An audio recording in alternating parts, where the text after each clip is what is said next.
How's it going, everyone? In today's video, I'll show you on how you can simply calibrate your Airbus Throttle Quadrant. So the first thing that you want to do is to unplug the USB from your computer, and then you want to put this pin right here. From there, you could just go ahead and put the throttle onto the lowest setting. So pull on this controllers right here or on these buttons, and then you just want to set it to the lowest setting possible. From there, you then want to press on the start button, which is going to be this one. And while you're doing it, you then want to plug it back onto your computer. From there, you could release it.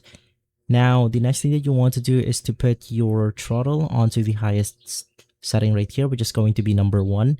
And then right after, you then want to press both red buttons at the left side and the right side. And then go down one level. So we have 2, and just press the button again.